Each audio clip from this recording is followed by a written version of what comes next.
ठाकुर साहब हमारे साथ जुड़ चुके हैं और तमाम दिग्गज हमारे साथ पहले भी जुड़े और लगातार जुड़ते चले जाएंगे। इंडिया न्यूज पंजाब हिमाचल के इस ई अधिवेशन के मंच के जरिए हमारा मकसद है ई अधिवेशन से उन तमाम लोगों को जोड़कर उनकी क्या नीति रणनीति है, सरकार की क्या योजना है, मंत्रालय की क्या भूमिका और आगे की कार्य योजना है, उन सभी पहलुओं पर विचार भी करें और साथ साथ चर्चा भी करें।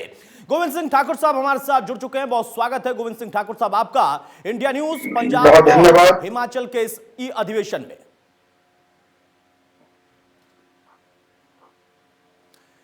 गोविंद सिंह ठाकुर साहब, चूंकि वन और परिवहन महकमा दोनों आप देखते हैं, इस वक्त में बहुत अहम हो जाता है परिवहन विभाग का रोल। पूरे देश में अलग अलग राज्यों में तमाम तरह की बातें चल रही हैं, राजनीति भी है, आरोप प्रत्यारोप भी है, मैं उस पर नहीं जाता, लेकिन हिमाचल का परिवहन विभाग किस तरीके की योजना के साथ आगे बढ़ रहा, मौजूदा दौर में सबसे बड़ी चुनौती परिवहन विभाग के सामने भी दिखाई दे रही है, क्योंकि मजदूरों को लाना, ले जाना, सुरक्षा का ख्याल रखना कैसे कर रहे हैं? देखिए, परिवहन विभाग के अंदर दो बातें प्रमुख रूप से आती हैं जी। एक तो ये था कि एसेंशियल और नॉन एसेंशियल जो गुड्स हैं उनका ये काम तो बहुत पहले ही भारत सरकार के माध्यम से प्रारंभ हो चुका था और जिसके कारण से जो हमारे गुड्स कैरियर है वो तो हमारे लगातार चल रहे हैं जी। और जो अगली चुनौती है वो है पैसेंजर ट्रांसपोर्ट की जी। तो इस पर अभी हमारी कैबिनेट होने वाली है, उसमें विस्तृत रूप से चर्चा करेंगे और अभी लॉकडाउन 4 में और लॉकडाउन 3 में भी भारत सरकार ने ये कहा था कि 50% छूट के साथ और सामाजिक दूरी को मेंटेन करते हुए हम पैसेंजर ट्रांसपोर्ट को प्रारंभ करें जी। लेकिन हिमाचल प्रदेश के पक्ष में हमको लगा कि थोड़ा सा इसको अभी आगे बढ़ाएं जी। और अभी हम विचार कर रहे हैं और हम पूरी रणनीति इस पर तैयार कर रहे हैं कि आगामी जो दिन हैं आने वाले, इनमें हम सामाजिक दूरी के नियमों का पालन करते हुए इसको फेज्ड मैनर हम पैसेंजर ट्रांसपोर्ट को प्रारंभ करने वाले हैं। और अभी हमने जो टैक्सी ऑपरेटर्स हैं, ऑटो ऑपरेटर्स हैं, ऐसे कुछ लोगों को परमिशन दे रखी है और ताकि वो नियमों की परिधि में रह के काम कर सकें जी। गोविंद सिंह ठाकुर साहब, आपने कहा कि बाकी अन्य राज्यों की तुलना में हिमाचल में प्लानिंग अभी जारी है और थोड़ा सा और हम इंतजार करें तब उस प्लानिंग को हम देख पाएंगे, क्योंकि सोशल डिस्टेंसिंग को भी हमें अपनाना है और साथ में और भी चीजों का ख्याल रखना है जी। ठाकुर साहब, देखिए, प्लानिंग हमारी कंप्लीट है जी, लेकिन अभी हम सारी स्थिति को देख करके निश्चित रूप से अब एक जनता की ओर से भी एक मांग भी है और एक आवश्यकता भी है जी। कि अब हमको धीरे धीरे कामों को प्रारंभ करना पड़ेगा जी। और इसलिए अब हम जो आगामी जो समय हमारा है इसमें फेज्ड मैनर में पैसेंजर ट्रांसपोर्ट को प्रारंभ करने वाले हैं जी। ठीक है, आपने कहा कि फेज 1, फेज 2, फेज 3 इस तरीके से आगे और बढ़ते चले जाएंगे। प्लानिंग भी पूरी हो चुकी है और काम भी शुरू हो गया है, लेकिन उसको बहुत तरीके से करना है ताकि हमें खतरा ना हो संक्रमण का। जो इस वक्त मौजूदा परिस्थिति में सबसे अहम सवाल हो जाता है, खुद आप भी देख रहे होंगे, तमाम राज्यों में इसको लेकर आरोप प्रत्यारोप चल रहे हैं, राजनीति चल रही है, हम बस दे रहे हैं, आप नहीं ले रहे हैं, रेलवे पर आरोप है, परिवहन विभाग पर अलग अलग राज्यों में आरोप है, सरकारों पर आरोप है। हिमाचल में दो चीजें, एक तरफ से बाहर से आने वाले लोग और वहां पर जो मौजूद हैं उनको भी अलग अलग जगहों पर भेजना या फिर राज्य से बाहर भेजना, ये दोनों चीजें बड़ी अहम हो जाती हैं। इसकी किस तरीके से व्यवस्था कर रहे हैं, इसका प्लान क्या है? देखिए, हिमाचल प्रदेश में हमारे मुख्यमंत्री जयराम ठाकुर जी ने बहुत अच्छे से योजना बनाई और अभी तक हिमाचल प्रदेश में जो प्रदेश के बाहर हमारे स्टूडेंट्स थे, हमारे कामगार थे और अन्य नागरिक जो लॉकडाउन के कारण से रह गए थे जी, लगभग 1 लाख लोग प्रदेश के भीतर आ चुके हैं और जिनके लिए हिमाचल प्रदेश की सरकार ने बहुत अच्छे सुनियोजित तरीके से योजनाबद्ध तरीके से लाया। प्रदेश के बाहर कोई परेशानी ना हो उसका ध्यान रखते हुए अब लगभग 1 लाख लोग हमारे पहुंच चुके हैं और इस समय हम ये कह सकते हैं कि लगभग कोई 70,000 के करीब अभी और पंजीकृत ऐसे लोग हैं जो प्रदेश के बाहर से हिमाचल में आने वाले हैं। उन सबको भी हम एक अच्छे प्रकार से लाने की व्यवस्था हमने की है। अब गोवा में हिमाचल के लगभग 28,000 नौजवान थे और उन सबको हमने लाया है और पिछले कल उनकी जो आखिरी ट्रेन है वो आई है। तो इस जगह जगह से कर्नाटक से ट्रेन आई है, महाराष्ट्र से आ रहे हैं, तो सबकी संभाल कर रहे हैं। और रहा जो हिमाचल प्रदेश से बाहर जाने वाले लगभग 65 और 70,000 के करीब ऐसे लोग हैं जो हिमाचल से बाहर जाने की तैयारी में हैं। लेकिन उनमें से भी एक बहुत बड़ा पक्ष जो है और एक वर्ग है जो मजदूर वर्ग है। अब जैसे जैसे यहाँ पर हमने ढिलाई दी है, हमारे सारे के सारे विकास के कार्य प्रारंभ हो रहे हैं। पीडब्ल्यूडी है, पंचायती राज है, हमारे प्रोजेक्ट्स के काम हैं और जो निजी क्षेत्र के काम हैं, अब उनमें से बहुत से मजदूर मानसिक रूप से तैयार हो रहे हैं कि अब हम हिमाचल में रहकर के ही काम करेंगे, क्योंकि उनको इस बात का विश्वास है कि लॉकडाउन और कर्फ्यू के समय में हिमाचल प्रदेश की जयराम ठाकुर जी की सरकार ने उनकी देखभाल अच्छी प्रकार से की है और हमारा प्रयास भी कि हम उन सबको रोकें। और मैं जानकारी आपके माध्यम से देना चाहूंगा मैं जिस विधानसभा क्षेत्र का हूं, हिमाचल प्रदेश के मनाली का, लगभग 14,000 यहाँ पर जो नेपाली मजदूर हैं वो सबके सब ये बात कही है कि 90% लोग उनमें से यहाँ रुक करेगा, यहीं पर काम करने वाले, इसलिए ये प्रयास भी है। लेकिन जिन लोगों को जाना है तो हिमाचल की सरकार ने अपने नोडल अधिकारी बनाए हैं, उन सरकारों से हमारा नियमित संपर्क है और जैसे जैसे उन सरकारों संपर्क होता जा रहा है, हम सबको उनके प्रदेशों तक, घरों तक भिजवाने की व्यवस्था भी कर रहे हैं, लेकिन वहां की सरकार से संपर्क होने के बाद। ठीक है, यानी जो रुकना चाहता है उसके लिए भी सहूलियत है और जो जाना चाहता है उसके लिए भी व्यवस्था सरकार कराएगी, आपका मंत्रालय कराएगा। हिमाचल प्रदेश की जयराम ठाकुर जी की सरकार ने कहीं पर न आने वालों को परेशानी होने दी है, न जाने वालों को परेशानी दी है। और लेकिन गोविंद सिंह ठाकुर साहब यहाँ पर एक सवाल ये भी है जो आपके लिए जरूरी भी है, आपके लिए चुनौती भी है और आपका कर्तव्य भी है। जो हमारे एचआरटीसी के ड्राइवर्स हैं, ये कहा जा रहा है, कुछ आरोप भी थे, कुछ सवाल भी थे, ये पूछा जा रहा है कि उनके लिए क्या खास व्यवस्थाएं, क्योंकि आपने जैसा जिक्र किया मुंबई गोवा से ट्रेन के जरिए जो लोग लाए जा रहे हैं उनको बसों से भिजवाया जा रहा है, क्या सेफ्टी मेजरमेंट्स जो हैं सोशल डिस्टेंसिंग के साथ साथ और इक्विपमेंट से लेकर सैनिटाइजेशन से लेकर वो सारी व्यवस्थाएं उन ड्राइवर्स के लिए भी पुख्ता हो गई हैं? हिमाचल प्रदेश की सरकार ने बहुत अच्छा काम किया है। हमने कहा है कि जो हमारे ड्राइवर और कंडक्टर हैं वो कोरोना वायरस के विरुद्ध जो युद्ध चला है वो भी पहली श्रेणी के कोरोना वॉरियर में से आते हैं।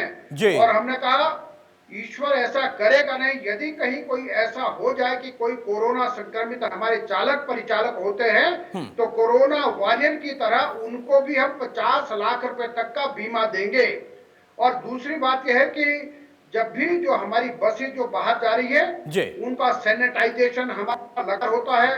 हमारे हर ड्राइवर और कंडक्टर के लिए हमने अपने आप बहुत अच्छी क्वालिटी के फेस कवर बनाकर उपलब्ध करवाए हैं, कर दिया है।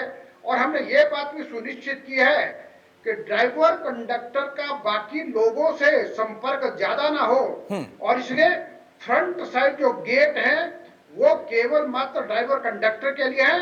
जो उसमें चढ़ने वाले लोग हैं वो बैक जो सीट है यानी जो पिछली जो खिड़की है वहां से आते हैं और उनका संपर्क। और फिर दूसरा, जहां भी हमारे चालक परिचालक जाते हैं उनके रहने की व्यवस्था उचित हो, खाने की व्यवस्था उचित हो, इन सब बातों का बहुत अच्छे से प्रबंध किया है, इसलिए हमारे चालक परिचालक बहुत। चलिए, यानी वो जो हमारे कोरोना योद्धा हैं वो ड्राइवर की भूमिका में अगर अपना योगदान दे रहे हैं तो उनके लिए भी सरकार ने व्यवस्थाएं भी की हैं, सरकार ने उसकी भी प्लानिंग की है। गोविंद सिंह ठाकुर साहब, एक सवाल मैं आपसे जानना चाहूंगा, जो मौजूदा दौर है उसमें एक सरकार का तंत्र होता है, उस तंत्र को आप संभाल रहे हैं, उसमें आप लोग काम कर रहे हैं, आपका महकमा काम कर रहा है, उससे जुड़े लोग काम कर रहे हैं, क्या इसमें प्राइवेट सेक्टर्स को भी इन्वॉल्व किया गया है परिवहन से रिलेटेड? क्योंकि कई जगहों पर देखते हैं कि संसाधन कम होता है, व्यवस्थाएं थोड़ी कम होती हैं और आज के दौर में चुनौती बड़ी हो जाती है, तो क्या वहां पर उनकी इन्वॉल्वमेंट भी आप लोग रख रहे हैं? निश्चित रूप से हिमाचल प्रदेश की जयराम ठाकुर जी की सरकार ने एक बात ये की कि जो हमारा जो निजी क्षेत्र है उसमें चाहे ट्रक ऑपरेटर है, प्राइवेट बस ऑपरेटर है, टैक्सी ऑपरेटर है, जीप है, ऑटो है, इन सभी लोगों का जो 4 महीने से टोकन टैक्स है, पीजीटी है और जितने ऐसे टैक्सेज हैं लगभग वो कोई 20-25 करोड़ के आसपास जो बनता था, ये सबका सब हमने वेव ऑफ कर दिया है ताकि उनकी गाड़ियां खड़ी थी उनको सुविधा मिल सके। और उसके साथ साथ जो हमारा ट्रक ऑपरेटर है उसको एसेंशियल गुड्स लाने में कोई परेशानी ना, उन सब के लिए पूरी छूट दी है और उन सब के लिए कोई दिक्कत ना आए। और उसी लिए हमने जो एग्रीकल्चर और हॉर्टिकल्चर के क्षेत्र में जो भी हमारा गुड्स कैरियर काम करता है उन सबको पूरी सुविधा प्रदान की। और साथ में जो प्राइवेट जो हमारा बस ऑपरेटर है उन सब से हमारा रेगुलर डायलॉग है और जिस आधार पर एचआरटीसी की बसेस चलेगी उसी आधार पर हम निजी बस ऑपरेटर के साथ ही बातचीत करके काम करने वाले हैं। मैं आपको एक और बहुत अच्छी जानकारी देना चाहूंगा, जहां प्रदेश से बाहर से जिन लोगों को लाना था, जहां एचआरटीसी ने बहुत महत्वपूर्ण भूमिका अदा की है, वही हिमाचल प्रदेश के प्राइवेट बस ऑपरेटर्स ने भी आगे बढ़ करके कहा हम कम रेट पर, जिसे बहुत कम यानी कि कम खर्चे पर चाहे मजदूरों को प्रदेश के बाहर छोड़ना है या लाने की व्यवस्था करें, उसमें उनका भी भरपूर सहयोग लिया जा रहा है और वो भी बहुत दिल खोल के आगे साथ दे रहे हैं। इसके लिए मैं स्वागत करता हूं और निजी क्षेत्र की भी सरकारी क्षेत्र के साथ साथ हम बराबर चिंता और बराबर सामंजस्य हमने बिठाया है। ठीक है, गोविंद सिंह ठाकुर साहब, आपने बताया कि किस तरीके की व्यवस्थाएं परिवहन विभाग ने की और जो प्राइवेट ऑपरेटर्स हैं उनसे भी आप लोगों ने कैसे तालमेल बिठाया, या उन्होंने अगर आप लोगों के साथ मिलकर काम करने की इच्छा जाहिर की तो आपने उनको भी उतना ही मौका दिया। यहां पर अगर हम पब्लिक सेक्टर की बात कर ले तो वहां पर भी आवागमन के लिए कई ऐसी चीजें हैं जो कि मौजूदा दौर में थोड़ी बाध्यता के हिसाब से देखी जा रही हैं या वहां पर उनको रोका जा रहा है। हिमाचल इसको लेकर किस तरीके की प्लानिंग कर रहा है केंद्र की गाइडलाइंस के मुताबिक राज्य स्तर पर?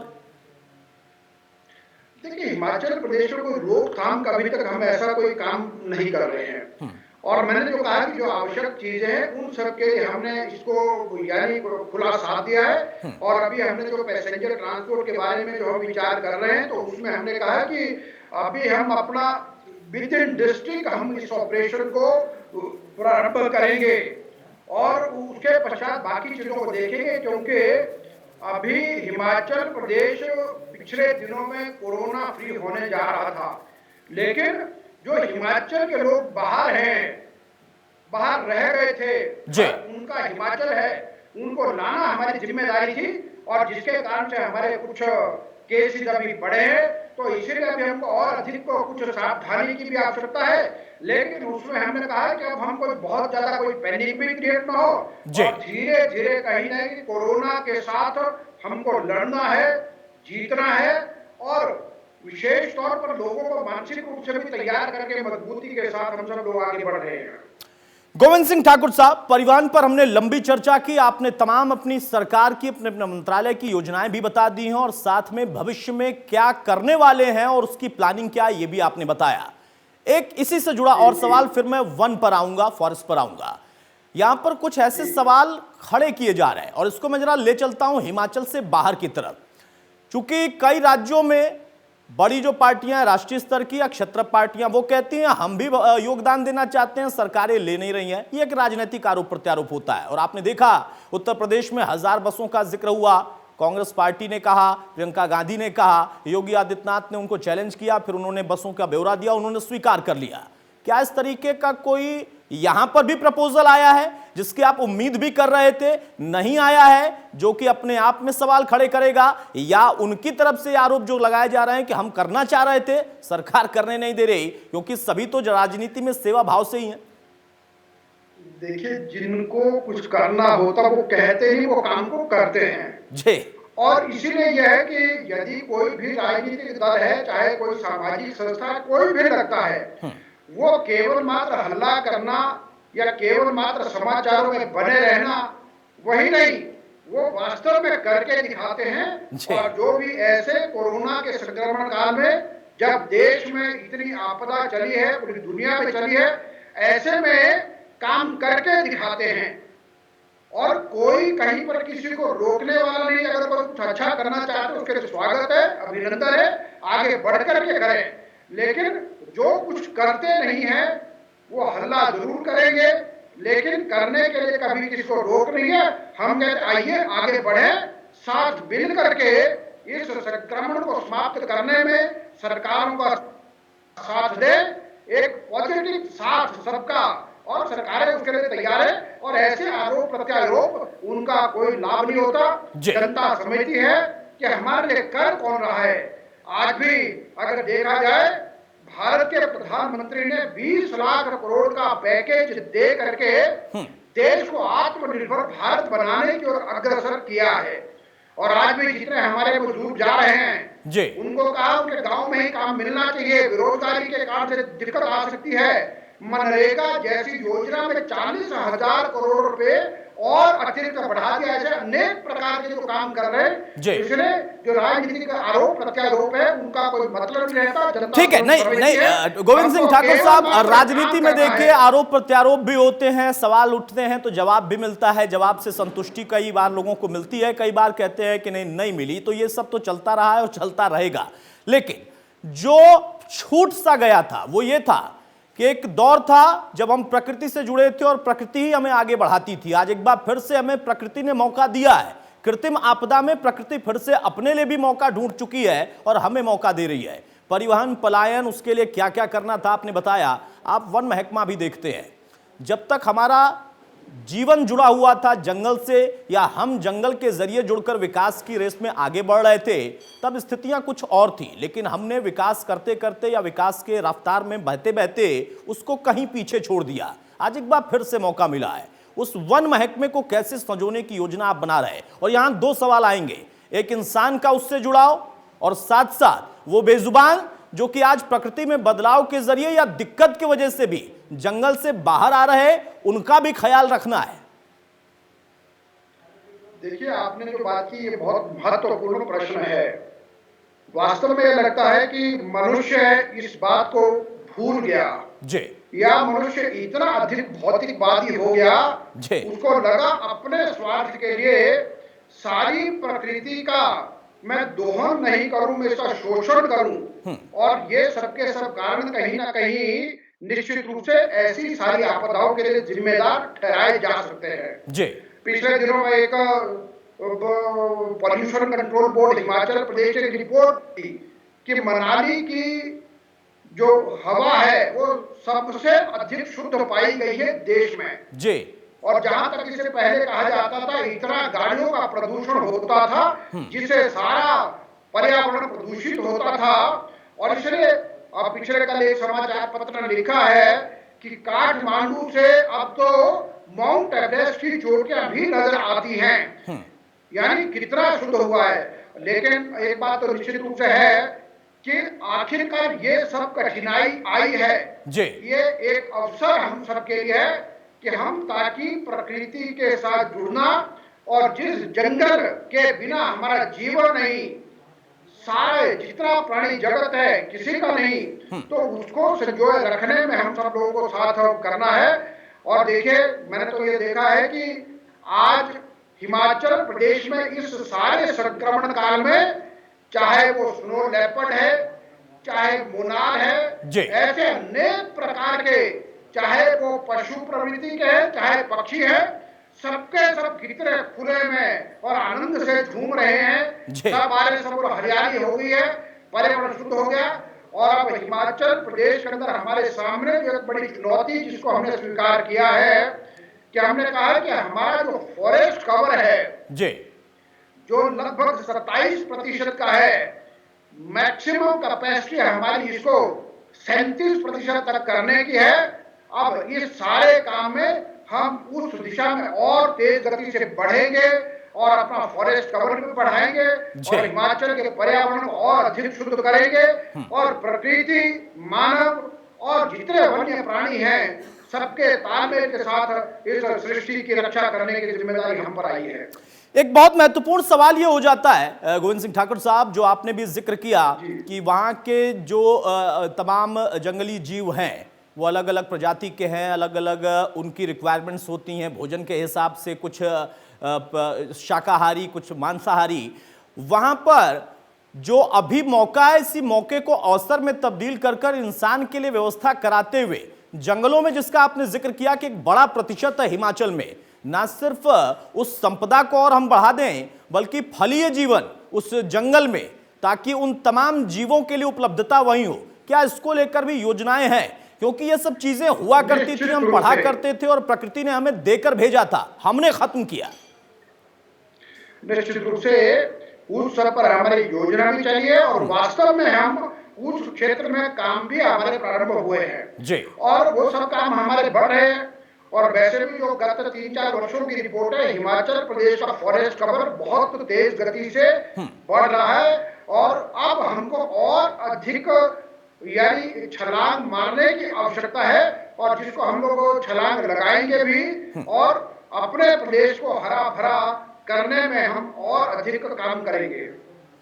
गोविंद सिंह ठाकुर साहब, एक आखिरी सवाल, चूंकि हमने ये अधिवेशन जो रखा इसमें हम तमाम लोगों से इन सवालों पर चर्चा कर रहे हैं, मैं फिर से परिवहन विभाग पर आऊंगा। मैं चाहूंगा कि आपके जरिए तमाम प्रदेश के जो लोग हैं उन तक ये बात पहुंचे, आप उनसे क्या कहना चाहेंगे?